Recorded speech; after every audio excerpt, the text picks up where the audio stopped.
Hi, good morning. All right. Yesterday was warm. It's 78 degrees. It's warm. Today is cold. We got down to 38.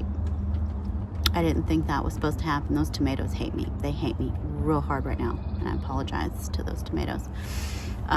We're gonna move them into the man cave today because it's gonna get really cold later this week. Anyway, it's Sunday. Hi, it's February 16th. Before I get out into the garden, I got to do something with this front porch because it's atrocious. Okay, my green stalk is atrocious. All of my pots are atrocious, and I have piles of junk everywhere because that's just me as a person. It's just me. Also, the hedge, lovely Laura petalum hedge right there that needs to be trimmed. It's a little wild. Okay, it's wild. There are other things that need to be dealt with down there. I don't have the mental energy for today. Okay. Behind me down there are a bunch of boxes because I'm supposed to be mulching all the weeds in that bed with boxes. I don't know. Anyway, this shouldn't take any time at all. Let me just do it. So, my stunted peppers are out here on the front porch. Been out here for days, and I'm sure the 38 degrees is really helping them not be stunted. So I'll be moving those into the man cave. Also, I started some okra and some pumpkins and some other fun things. I think that's a mystery tomato that came up. Anyway, they're not happy about being out here in this temperature. Those are going in the man cave.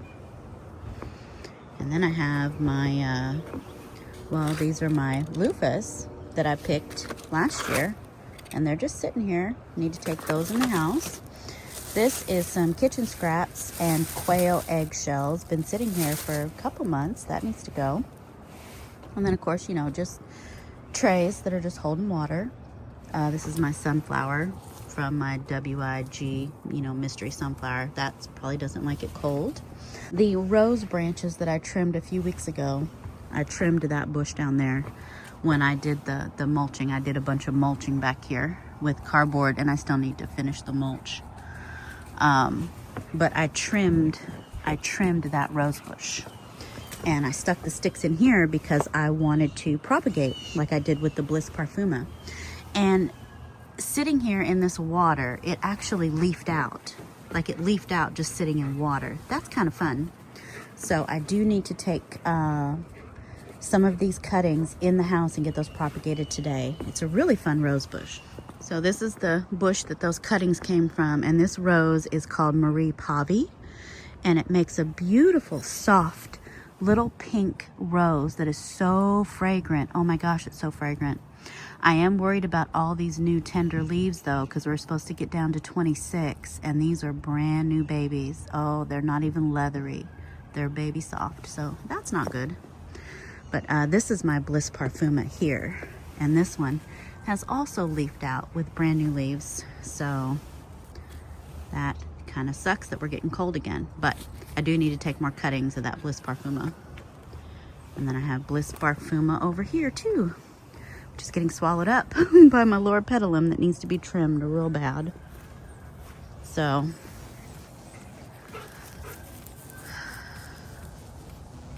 yeah, that's getting a nice trim today.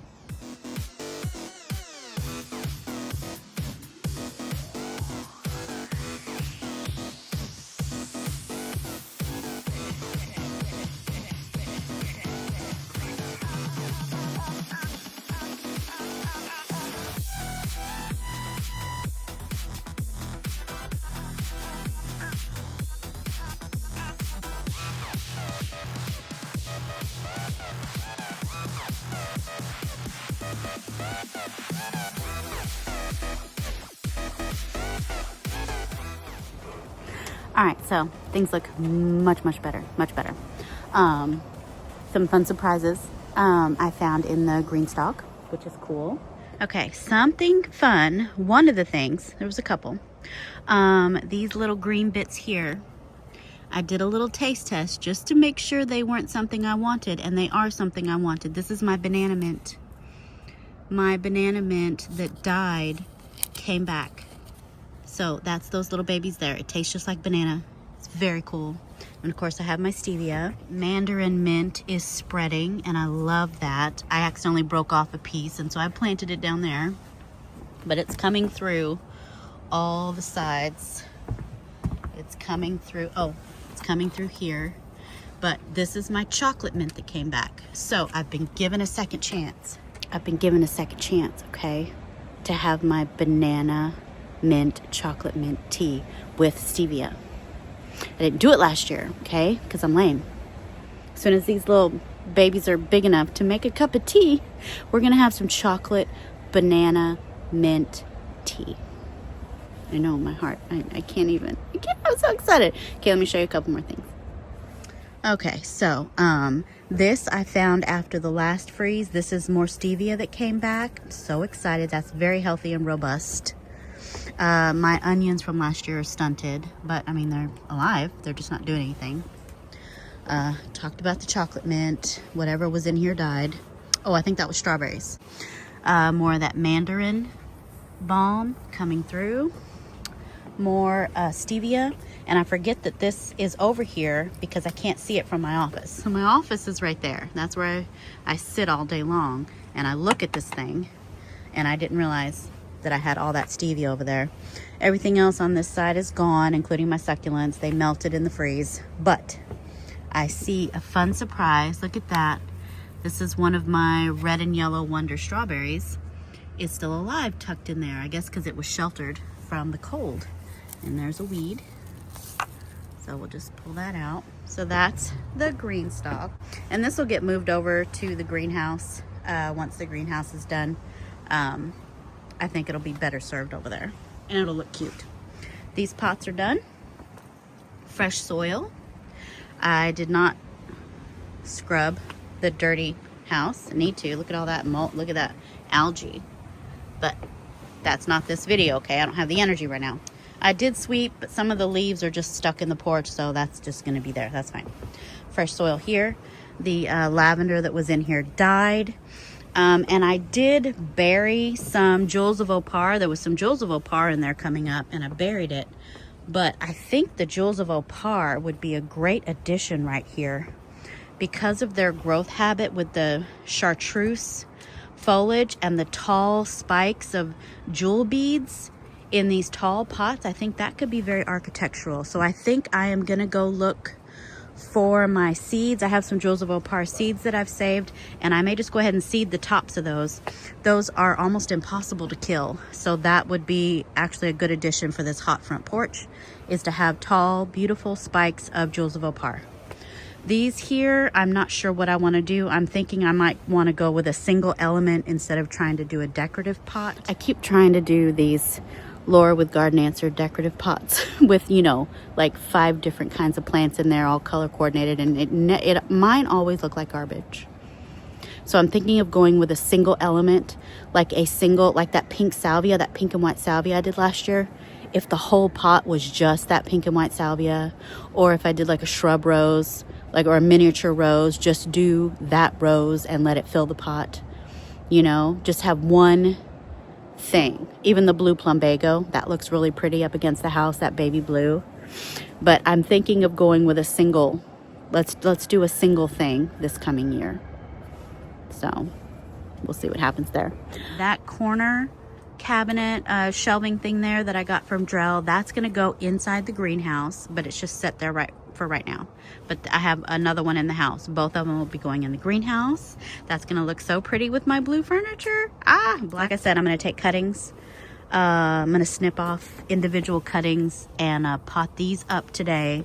So that pot is getting moved. Right now it's full of water and, well, rose branches. Anyway, that's gonna go away. So pretend that's not there. These 2 grow bags here, I think I'm gonna leave them on the porch, and what I want to do is plant them up with some fun things, poppies. So I think the timing is pretty good since we're gonna get some really cold, like frigid temps and some more rain, and we're just gonna be cold for like at least another week, maybe 10 days. Maybe it'll get these cool flowers. It'll get these cool flowers germinated and up before it gets too hot. So let me show you the varieties I have here. So I've got a poppy called Falling in Love. I know, I know. I've got the flax blue and breezy. I've got the poppy cream peony. I mean, I think that's a really pretty combination. If they actually do anything, you know. You know how, you know. All right, let's start with the cream peony. It's windy. I just hope they don't blow out of my hand. Oop. Nope, not that many. It's a small grow bag, Nicole. About 85. Just gonna press them down and water them in when I'm done, because they're so tiny. I don't want them to get buried too deep. Okay, falling in love poppy. There's a bunch of seeds stuck in the crease, so we'll just use those.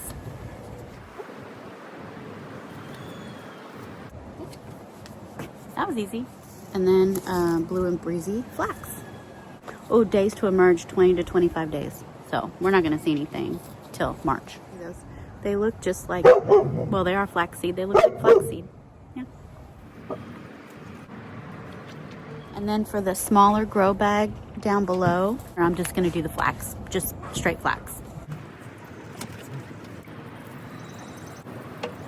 All right, so that's that for up here. Now, I need to go down there and tackle that shrubby loropetalum. It's a dwarf loropetalum called Daruma. It's probably 6 feet tall. But I know our other loropetalums along the fence, you see that bright pink back there? That loropetalum is called Ruby loropetalum, and I think that gets 12 to 15 feet. So I guess 6 feet is kind of dwarfish. So anyway, let me go get my Saker trimmer, and we're just gonna give it a haircut. We're gonna shape it a little bit. What my husband likes to do is he likes to cut it back to the wood, and then it looks like absolute trash for about 8 weeks. I'm not doing that. I told him, I said, don't you touch it. He was gonna do it the other day. I said, don't you do it. You'll butcher it. Anyway, I'm gonna trim it nicely. So let's go do that. All right. There's my big bush. I know. We're gonna trim it. Also, there's big, huge red ant piles near it, so I do have on my rubber boots, which I'm so glad they don't really like crawling on them. And if some do get on there, I will see it before it reaches my skin. Oh, and I had someone ask in the comments for the last video about if fire ants eat the roots of my plants. They don't. Fire ants are carnivores. I mean, they'll eat sweet, sugary things. You'll get a swarm on those. But they're just very dangerous. Their bite is very, very painful, very painful. And wherever you're bitten, you can whelp up almost like a whitehead. It can leave scarring. They're just, they're quite dangerous. Some people are allergic to them. I'm not allergic to them. They just hurt like fire. It's like somebody put out a cigarette on your skin. It's really bad. They're really bad. As far as harmful to plants, the only thing I can think of is because they build their mounds up and they mound up onto the stem of your plants or onto the trunk of your shrubs and trees and things.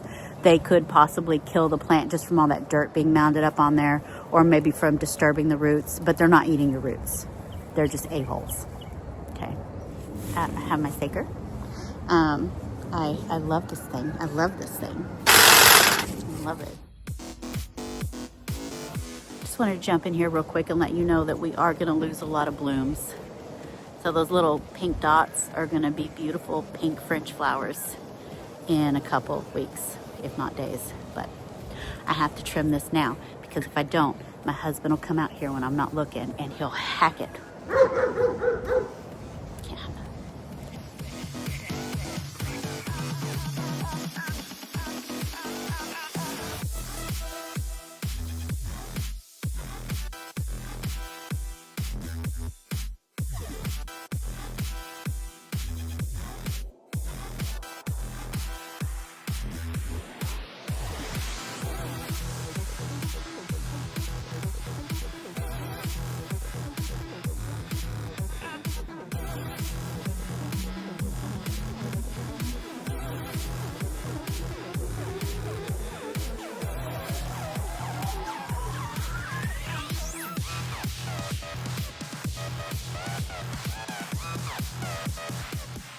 All right, guys, so fortuitously, I remembered that I had an old dead arrangement on the dining room table, okay? Because that's just who I am.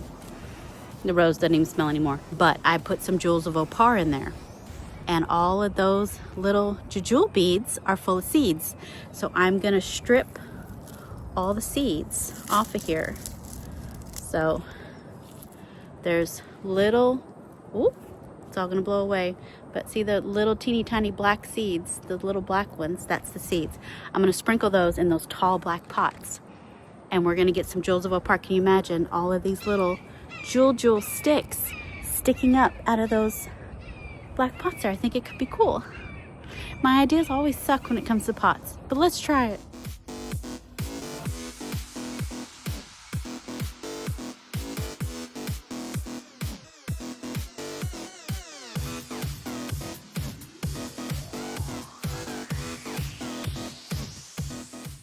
Okay, I'm done.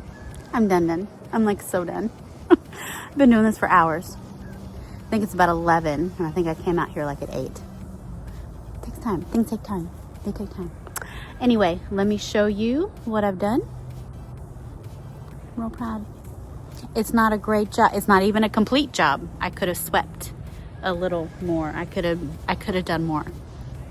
But I'm calling it. I'm very pleased with what I did because it looks better. So let me show you.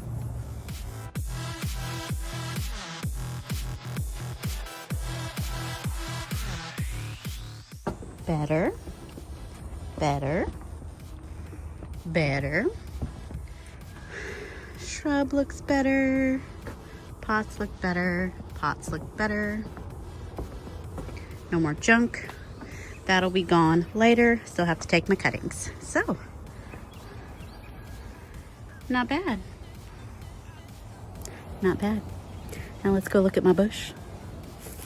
That is better. It's better. Don't look at the boxes. That's not. Okay? Yeah. Okay. Hello. Alright, guys. Well, I want to thank you so much for watching. And before we go, I'd like to end with showing you the sign that has been posted at our front porch for, oh gosh, 5 or 6 years now. Some of you have already seen it. I've shown it before, but I need to show it again for all of you new subscribers and new watchers. So, all our visitors bring happiness, some by coming, others by going. Thanks for watching, guys, and we'll see you in the next video. Bye.